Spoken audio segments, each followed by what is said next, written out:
And welcome back, Taco Tuesday here at Corked Stats, powered by the Mayo Media Net here on YouTube and presented by Jock Market, the daily fantasy app where we make money. And we were at it again yesterday, doing the things that we do, me and you, the Corked Stats crew. What's up, everybody? It's your favorite host, Big Johnny Stud, coming to you worldwide from Brooklyn, New York. As always, you know I'm coming out the chair as always. We do not stop around here, burning the candle on both ends. Wouldn't have it any other way. Make sure you rate, review, and subscribe to the audio-only pod. Mayo Media Net's been so very good to us all year. You got to download the Jock Market app as well. We're starting to get some profits together before football season. Remember, we will be getting away from the baseball show once we get into September, pivoting fully here into football. Can't wait. Speaking of that, we have a couple of football shows up already. I was at the Flex Draft, that live draft that Sealy puts on,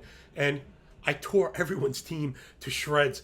But it's a really good, like a really good primer, I think. Like a one kind of stop shop for a draft primer. We go through the whole board. I break down all the teams by position and all the nuance and context you expect whenever you roll with us here at MMN. Let's get into the three pillars of profit here at Cork Stats. Come on, baby. Doing the daily DFS Jock Market, the overlay into total base props. We have just been kicking tail with those, how about those base hit parlays yesterday? Hat tip to all the sharp people out there. Really, it takes a community, right? They say if you give a man a fish, he eats for a day. You teach him to fish eats for a lifetime. You teach enough people to fish, you end up with your feet up sometimes because there's a culture of fisher people. Hat tip to all the followers out there, just everybody. Tug and Dane and Walrus, my dude Monotone, who put us up on this parlay thing. You know, I always keep my eyes on the market. I want to know what the sharpest tools in the shed are doing, man. Remember, imitation, sincerest form of flattery, but there is no copying this. The fastest show in MLB, absolutely anyway. You take that bad MFer to the bank. You know it, baby. Let's get up into the stack attack. We got a ton of work. I got to stop running my mouth so much at the open here, man. Seriously, there's just so much work to get into. And yeah, where most people would be packing it up, going, yeah, we have 3 weeks left. We could probably mail it in the next contract. They said, you don't know me, ho me, if you thought that's how we roll. Let's get into the 8-9 stack attack. It's brought to you by the fine people at Jock Market. Love that app. Love that people are out. Remember, without them, there's no me. It's the Bluebirds. We want those righties from Toronto against Kyle Horse Bradish, 6.55 ERA, 1.55 whip, OPS above 900. All those attack metrics firmly in place. You pop the hood. FIP above 5, deserved ERA above 6, first strike rate below 50, and the in-zone contact rate right around 90, where we want it. All those kind of juicy tidbits we're looking for right where we need them, baby. 40 hard hit, 10 barrel, has been a 370 expected WOBA on the season and nearly 2 home runs per 9. Those are all major issues, and we were actually backing Bradish early on. He wasn't terrible, so it's gotten bad fast. Righties this year have just done work against him. 361 batting average, 1036 OPS. Yikes, my goodness. He's force-feeding the fastball. Right, a lot of running themes here. One of the things you get when you come here is that kind of granular, laser-focused analysis. We're dissecting arsenals. We're looking at individual pitches, how they move, and how the hitters subsequently react to that stuff. So it's funny, at the Open, we're kind of identifying just the worst, not only pitchers, but pitches in the game. This fastball from Bradish got to be one of them. 50% use, a 7.15x slug. That is just atrocious. 6 home runs off that pitch. We're looking at Vladito, last 2 weeks, 51 plate appearance against righties. Check out the triple slash, 370, 283, 10, 84. Remember, our triple slash here at Cork Stats is geared towards gambling degenerates, the way it should be, right? So forget average OBP and slug. No one cares about that.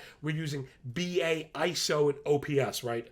A BA and OPS play for every daily format. I'm starting to get ready to give the green light. Every single player on this thing is viable for a base hit. People have often asked me, should we roll them out in total base props? Well, then you got to roll out all the calculus, right? Because 2 bases is not easy, so you want to be on the road. You really would rather not be favored if you're going to be home, right? So you get that 9th frame. You want a good lineup spot, and plus the great matchup. But man, to get a single, you figure the average hitter hits 250 for plate appearances if we're highlighting and optimizing great spots. Everybody here is chef a kiss for a base hit. Let's get back into it. The reason we use ISO in the middle, because ISO is extra base hit rate. That you really want for the 2 total bases. Absolutely. Walks are included in OPS, but they don't count for total base props. Man, those walks will just kill you. My dude Joke, I'll tell you just that. Me and him just die with these props whenever we collabo. All right, baby. Vlad, in that time frame, 63 hard hit, 11 barrel, and 3 home runs against fastballs from righties. I'm sorry, that was on a year to date. So let's stop again. I'm sorry. That was a misquote. When we look at individual pitchers, it really makes a lot of sense to zoom all the way out, right? So I was giving you recency to show you Vlad is on an uptick. This is against right-handed fastballs year to date, 63 hard hit, 11 barrel, okay, right? So we know Bradish is going to be force-feeding the fastball. We want to identify really strong fastball hitters. We have just that. Well, about one Moss. Mr. Chapman, Matty Chapman, last 14 days, 44 plate appearances, 270 batting average, a 405 ISO. That's a 40% extra base hit rate, 1062 OPS, and 5 home runs as well. Zooming out on the fastball from righties on the year, 52 hard hit, 17 barrel, 16 blast. Highlight Chapman today for your DFS plays, wherever you're looking for kind of home runs or anything like that. He is going to be good. Expect for him to end up on the Jock Market list for sure tonight. And then Teoscar Hernandez, just probably the best fastball hitter on the team right now on the year, 71 hard hit, 20 barrel, 329 ISO, a 470 expected WOBA, and 6 home runs from Teoscar against right-handed fastballs. Again, all the nuance and context you could probably stomach till it's pouring out your nose, man. So it feels like a pretty good time to ask for a like. Put your cartoon fingers inside us, please. They mean so much. It's hard to describe, baby. For all the drum banging and harmonica blowing the one-man band is doing, there is nothing that competes, right? If you want to match my energy, that competes with pressing the like button, and a 5-star review is like the coup de grace, just like the piece de resistance. You just can't do any better for us. Means the world. I see you all out there. Mr. Bain supporting us I think this man supported me every day for the entire season. We see you out there, all the people, and JK, Male Body, all my guys that are there every single day. I do see you. It's hard to mention everyone every day, but I got mad love for you. That's why the show is getting picked up for football. If we're not doing baseball, there's a reason why people are into what we're doing. Let's get back into the next stack. It's the Let's Go Mets go against Mike Minor. As long as he's pitching, we're going to keep hitting. Mike Minor on the year, 6.19 ERA, 1.57 whip. Again, OPS above 900. The first thing you want to be looking for. The FIP and deserved ERA above 6. 10% walk, 9% swing and strike. You do not want your walk rate higher than your swing and strike rate. That's an issue. The chase rate is way too low. The in-zone contact rate is way too high, again, at 90%, right? That's where we can start to look for isolated contact metrics. Again, I know there are some new listeners, so thank you. A lot of baseball shows are losing steam right now and mailing it in. They're looking at baseball. This is when we're really going to start doing well. People do take their eyes off it. New players are coming up, but we're not paying attention. We're running the algo. We are on the advanced stuff. We're all over this bad boy. The algo gets stronger and smarter with more information. It would be a shame to let it go right now. You're seeing the results. The proof is in the pudding, everybody. I got the receipts for that boy. So once you get into a high zone contact rate, that's when you could start looking for barrels. Be careful looking for barrels and expected Wabacon and things like that. If there's a low contact rate with Minor, you're not getting that. So let's go after it. Some of the worst power profiles you see in the league right now. 51 fly ball, 13 barrel, 13 blast equals what? Yes, you, the handsome fellow in the back. 2.5 home runs per night. Oh my goodness. Righties just tearing this guy up. 317 BA, 1050 OPS on the year. They've hit 13 of the 16 home runs. Why? Again, beating the dead horse. He's force-feeding the fastball. These pitchers are not always so bad. They get a bad rap for being bad pitchers. I think the arsenal is not robust enough. I think if I was a pitching coach, I would have identified this. We need to get away from this. We need to either use it in different circumstances. We need to develop a new pitch, right? This is not working. And I think Einstein told us, right? The definition of insanity is doing the same thing over and over again, but expecting a different result. So, you're being seen to not keep going with my boy Pete Alonso. Let's talk about some gaudy stats here. Last 25 plate appearances against righties. This is just it's gaudy, it's cartoonish, these statistics. 588 batting average, 353 ISO, a 1650 OPS, 460 expected WOBA, 4 extra base hits in that span, man. Pete Alonso. Do not forget who told you Pete Alonso, greater than sign Vlad Guerrero for 2022. And if you don't believe it, I got the receipts, and we're up doing those tutorial videos from the preseason. Look amazing. I'm going to have to get back. I need to do like some clip art because we got major monster wins. Told you to get away from Walker Buehler because he's going to stink. Told you to draft Pete Alonso. Told you to draft Austin Riley. He's going to be getting MVP votes. And so, listen, man. You work this hard, it feels a lot less like luck. It's more than just a stupid saying, all right? So Pete Alonso is the Mac. Also Starling Marte, last 60 days, 60 plate appearances against lefties, 426 BA, 204 ISO, 1113 OPS. So this is probably a good example of where you want to maybe watch a little bit with the total base props for a guy like that, right? 20%, a bit low. You don't know where you're going to get 5 at bats. The Mets are at home, and they're big favorites, right? So that'd be a good place where, just to give you an example of where I might disqualify somebody from a total base prop because they just don't check enough of the boxes. Marte doing a thing in that span, 12 barrel, 434 expected WOBA, and 3 Shamalama Ding Dong. So give me those Mets righties against Mike Minor. And then let's wrap it up with the Cubbies from the right side of the tracks in Chi-Town going up against Paolo Espino. Okay, check this out. This is another one why nuance and context at the 4 of Cork Stats and why people like our work right there because it's good. Hello, people. You know, listen, again, I hate to joke around and sound too arrogant, but you got to know what you're good at and you got to maximize on that stuff. You know, work really hard, consume a lot of content, and try to be better, different than the rest. Okay, here we go. Espino on the season, 4.20 ERA, 1.27 WHIP, 7.58 OPS. Now, not necessarily the type of attack metrics we'd be looking for, especially on a full slate. Let's get up into it, though. Remember, he started out as a reliever, first 27 innings, 2.03 ERA, 1.01 WHIP. They bumped him up to a starter. He's not good enough to be a starter as a starter. 10 games, 5.50 ERA, 1.43 WHIP, 2.5 home runs per 9. Again, this stuff we're looking for. The fastball, perhaps the worst in the game. We'll do a quick one here again. All the kind of advanced stuff we're doing, then I have to hurry the heck up.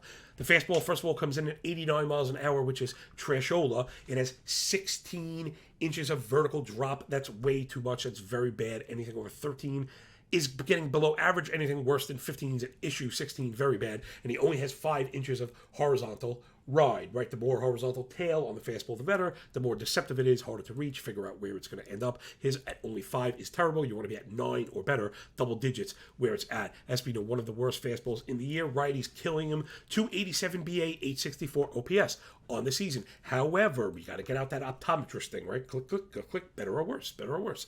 333 batting average, 1,000 OPS, and 8 home runs as a starter. Forcing the fastball, 43 U, 600 X-Slug. Give me Wilson Contreras. Yes, he got us. See, this is a perfect example where we didn't get the home run, which is fine. You really can't expect to get home runs at plus 390. Let's not get nuts. Would have been a nice total base prop, but because we had him on the base hit play, boop, little single, done.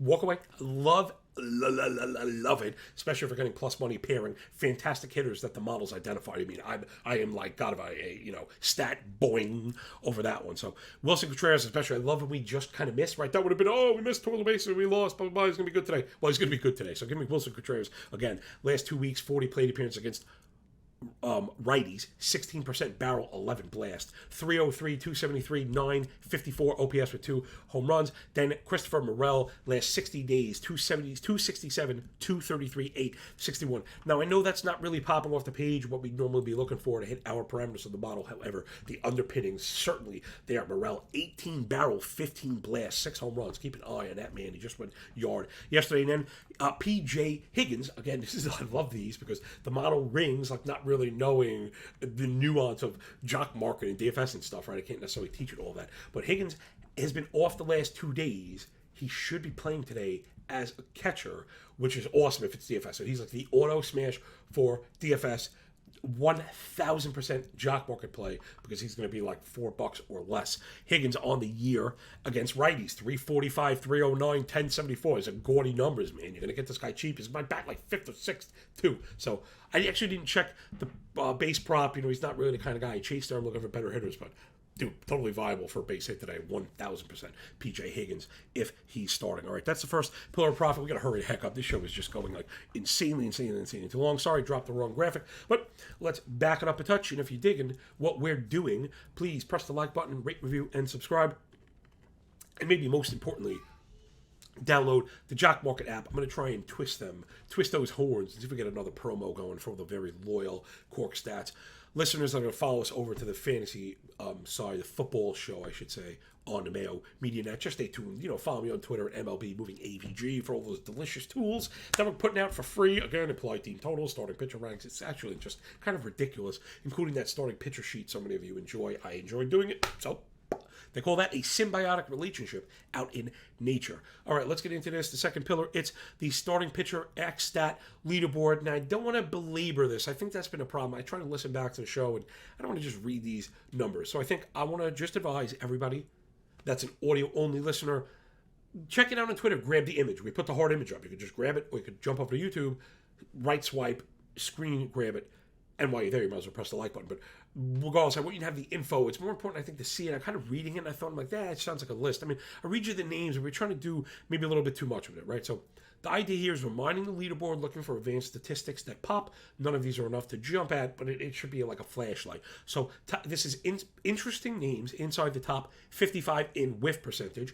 The right column is inside the top 45 in xWOBA. The reason these things work together is, right, whiff happens before contact, and xWOBA is after. It's a combination of exit velocity, launch angle, all that good stuff. It's like an amalgamated stat. Whiff rate, really important. You combine the two, what do you got? Bibbidi bobbidi boo, right? That's where you want to be. So these are all guys with plus 25% whiff rates. Excellent. At the top, David Peterson for the Mets. Reed Detmers, you better have added him when I was yelling at you to do that. Josiah Gray, Braxton Garrett, JT Brubaker, Ranger Suarez, add him if he's out there. He's looking good. Nick Lodolo, Alex Cobb, Chris Bubich, and Cutter Crawford. Excuse me, sorry about that. Alex Cobb was my dark horse second half sleeper fantasy SP MVP, and he went. I had 11 or 12 strikeouts the other day. So another looking good again. That's where a lot of it's at. People are looking at the wrong stats. They're even a lot of very advanced, very smart pitching people. So I'm not going to call anybody out, but a lot of people are doing it wrong. Using.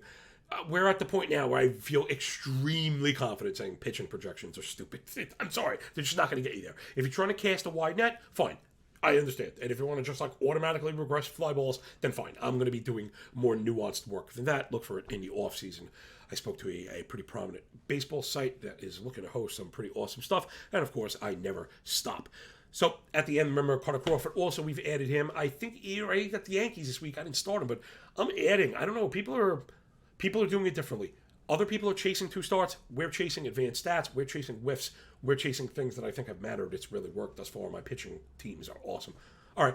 The xWOBA side, the thing I would say about this list is, again, a lot of these can just be weak contact guys, so you don't want to overreact to xWOBA. However, if a pitcher's on both of these lists, it's been an auto add. And again, this is all back tested, right? We're doing this in real time. I'm doing this work for you in real time. We're doing the ads in real time, back testing the ads in real time, and then moving forward with the work. So there's really, I shouldn't have to argue with you. I shouldn't have to twist your arm to go add these guys if they're on both lists, because it's why I've been so good, through pitching injuries and everything. So at the top, Ranger Suarez, 246 xWOBA, last 30 days. Hachi, Machi, Liberace. Pair it with the whiffs he's gotten.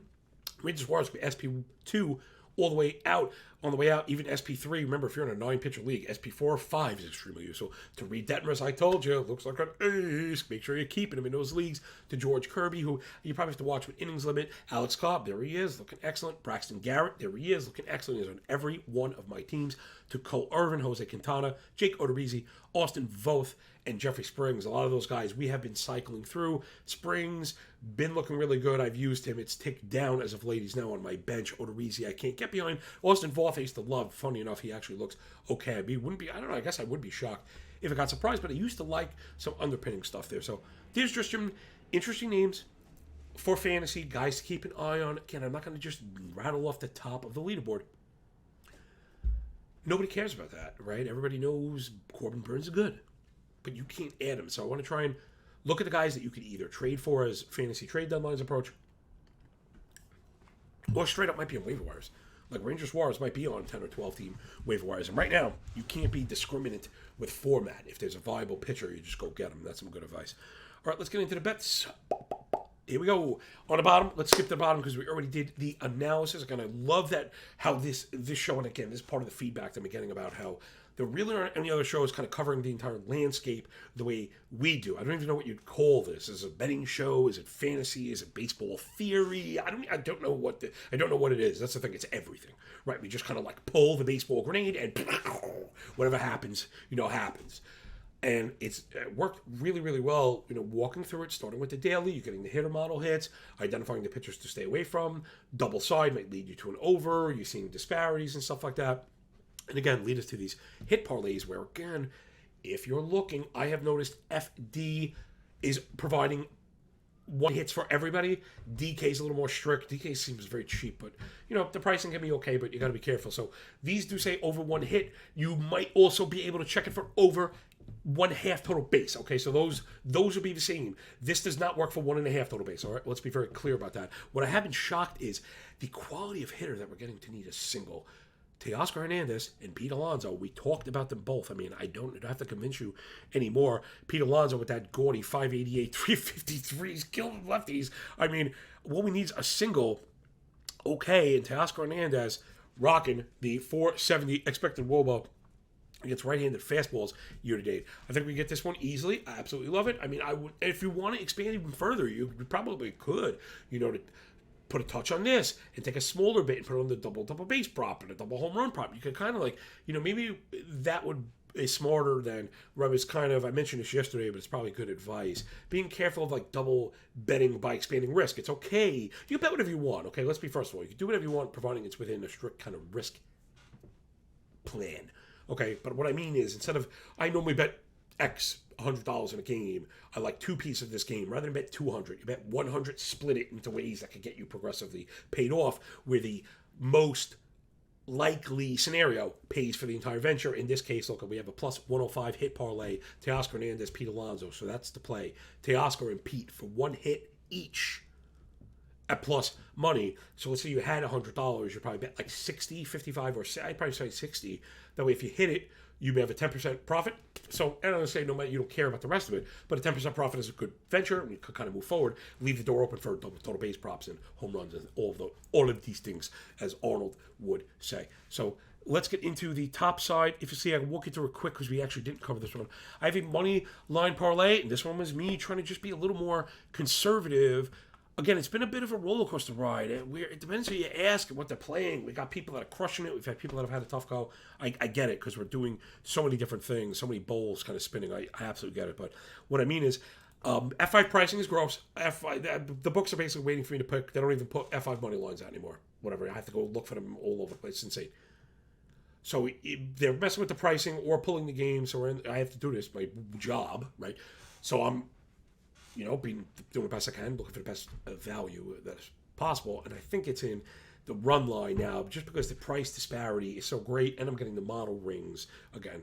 So, but the thing there is, these still lead you to like negative money. So where I have circled is Toronto and Cleveland, right? So we start at the top. We have the distinct edge. We mentioned the Toronto offense against Bradish, but we also have Manoah going up against the Orioles. Oriole offense is okay, but Alek Manoah is a GOAT. But with the Orioles offense looking good, you worry about the run line cover. Can feel kind of greedy. Then you have Cleveland with Shane Bieber facing Tyler Alexander. Another kind of landslide. Pitching matchup, that one's also kind of a landslide. Hitting matchup. But again, run lines just are tough, and you have to pay juice for it. And again, people look at minus 110 and think, oh, it's even money. Minus 110 is not even money. 10% is not nothing, as they say in my neck of the woods. So whenever you can move the chess pieces, get yourself into the plus money, you'll keep your necessary win percentage down. And I think that is really at the fore of a sustainable betting plan, or at least my own. Paying juice is always going to kind of get you in trouble. Then you get into having to weight your own probabilities and predicting the future. I'm not saying it doesn't work. It's worked for people. There is not one certain way. Remember, 1,000 ways to skin a cat without scratching its arsehole. All right, so give me Toronto and Cleveland to just win outright together at plus 140. I feel better about the pair at plus 140 than I do them both at minus 110. Now, let's see if one of these sharper Cork Stats crew members can tell me why. The answer is simple, because if we hit one of two, it's a losing venture. It's just that easy. It's all about the dumbest math. And that's pretty much it. If you have 3, now you may be getting something. You could get 2 or 3, and round robins again, creativity to 4. Why even bother? Pretty good chance one of these doesn't cover. It's just how it is. Remember, we're looking for something that the managers don't care about. What I mean is, you could be up 2 runs.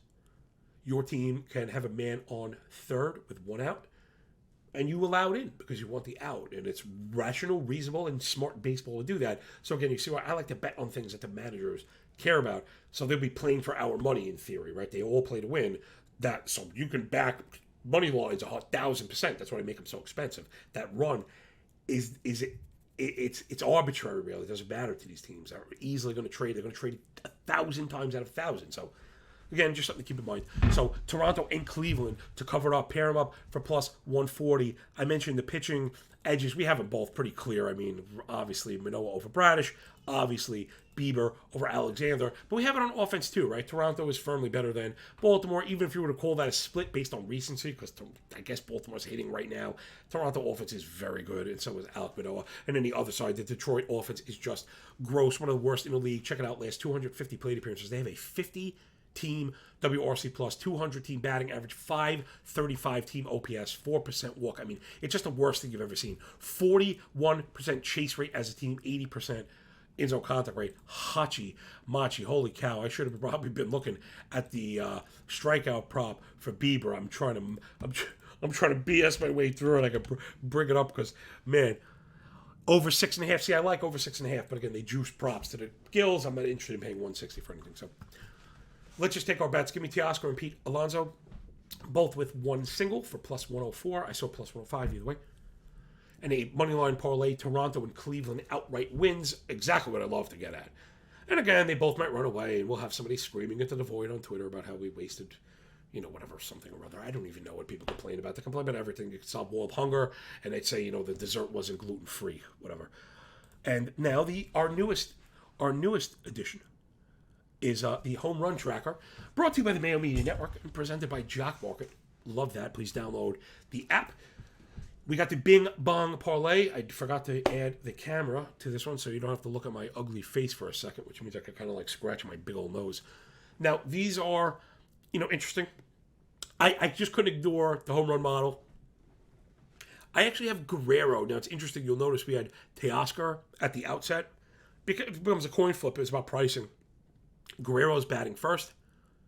And Teoscar was plus 300 opposed to plus 350. And Vlad Guerrero was as good as anybody. So, with the 15% pricing boost and the lineup placement, and Guerrero's hot to death. Like, we're not buying in on a down sine wave here. We're buying in an up sine wave, like the best hitter on the planet, who really wasn't fantastic the first half. He's very good, but if we believe in the pendulum swing, there's a second half of the ages coming for Vlad. So, you want to back Vlad as long as it is. Then to Pete, Alonso's on the home run tracker as well. The problem with Pete Alonso is the price. Now, let's get back into Wilson Contreras. He made it. I checked him because he rang again, and the price was there at plus 300. I mentioned that because you got to get it. Now, this one is different than yesterday. These prices, you really can't play alone. So I would not advise. First of all, I would never, ever, ever play a home run at plus 235. If you're not getting at least plus 300 for a home run, don't play as a standalone ever. I don't care what anything says. Knock it down to the total base prop. It's just silly to pay 235. It's silly. It's silly. It really is. The home run is got to be better than 235. There's nobody at 235. They're taking advantage of you at that point. And even if you get it, it wasn't worth it. I don't care. Problem here again: the odds and the approach. Doesn't mean you can't play it. It just means we can't play it the way we did yesterday. We had 3 plays yesterday at plus 370 or better. Idea being you could play them all individually and hit for 70%.